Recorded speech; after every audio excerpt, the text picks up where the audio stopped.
You know when you get a receipt and look at the tax line and just kind of nod along? Well, that's about to change. Today, we're going to crack the code on GST, all by solving one simple math problem from start to finish. So let's just dive right in.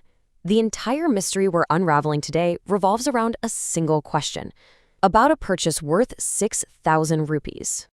Okay, here it is.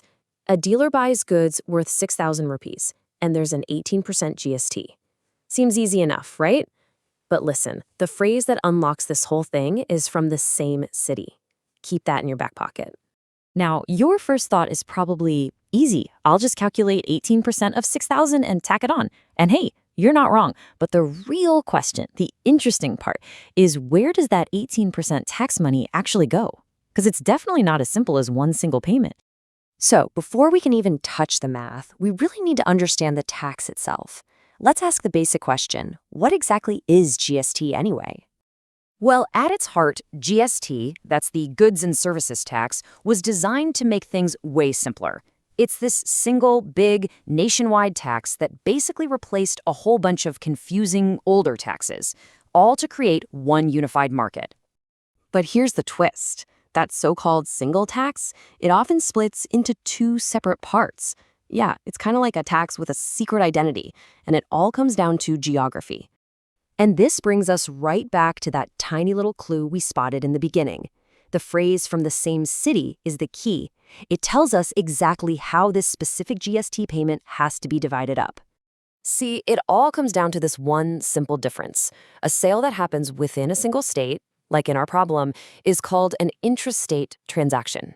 But if those goods were sold from, say, one state to another, that would be an interstate transaction. And believe me, the tax rules for that are totally different. So this is the big reveal. For our intrastate sale, that 18% GST gets chopped right down the middle, perfectly in half. One half is called CGST, and that money goes to the central government. The other half is SGST, and you guessed it, that goes to the state government. All right, enough theory. We figured out the rules of the game. Now let's jump back to our original problem and finally get an answer. We've got a simple three-step plan. First, we'll figure out the total tax. Second, we'll do that all-important split. And finally, we'll add it all up to get the final price. Ready? Let's go. Okay, step one. This is the easy part. 18% of 6,000 rupees is 1,080 rupees. So that's the total chunk of tax that the dealer has to pay on this purchase. And now for the cool part. We see the split in action. That total tax of 1,080 rupees gets divided right in two because it's an intrastate deal. So the 18% becomes 9% for the central government, which is CGST, and 9% for the state, SGST. That works out to 540 rupees for each of them. Okay, we've got all the pieces of our puzzle now. The original cost, the central tax, and the state tax. Let's put them all together and see what the final bill looks like. So here's how it all adds up. You start with the base cost of the goods. That's 6,000 rupees. Then you add the central government's piece, the CGST, which is 540, and then you add the state government's piece, the SGST, another 540. Which brings us to our grand total.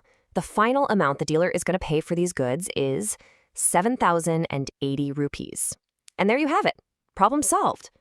You see, we didn't just solve a math problem, we actually decoded the whole system hiding behind that one number.